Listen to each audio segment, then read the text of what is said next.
What's up, Noisegate family? It's your boy Tom here. Welcome to episode 2 of our How to Start Your Own Podcast mini-series.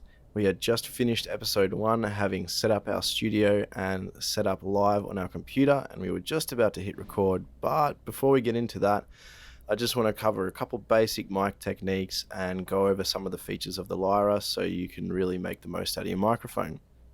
Where I'm sitting right now is a good distance to be away from the mic. You'll notice when I go too close, my voice gets a lot of bass in it. This is known as the proximity effect.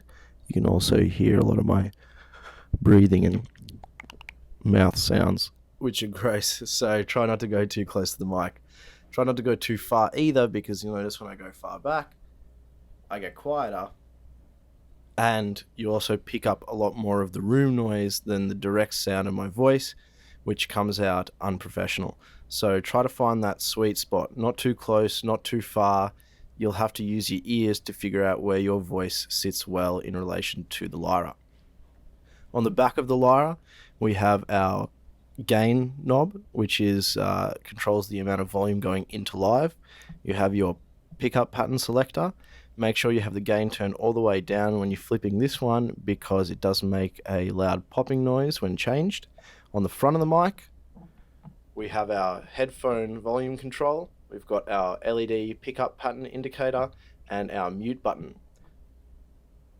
You'll notice when I flip the mic around there, you got an extreme version of what I meant by the microphone picking up the sound of the room rather than the direct sound of my voice.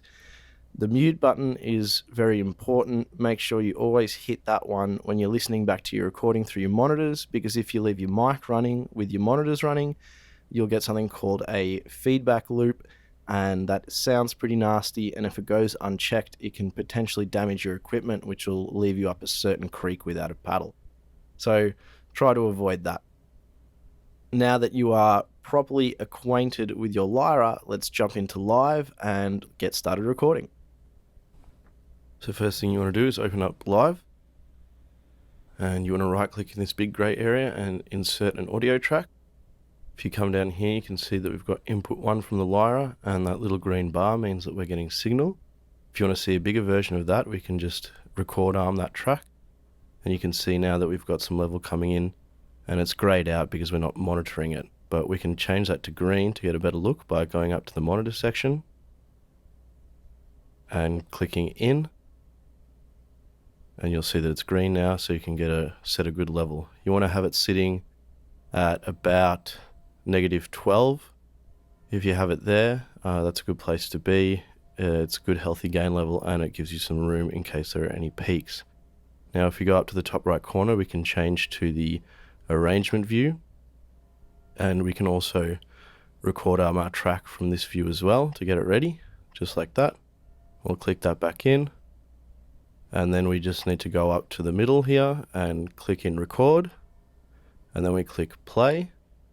We get a countdown, and now we are recording our very first podcast episode.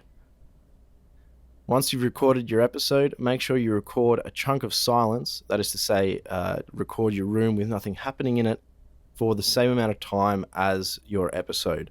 This sounds weird, but this large chunk of silence will come in very handy when we get to the editing stage, which we'll cover in the next episode.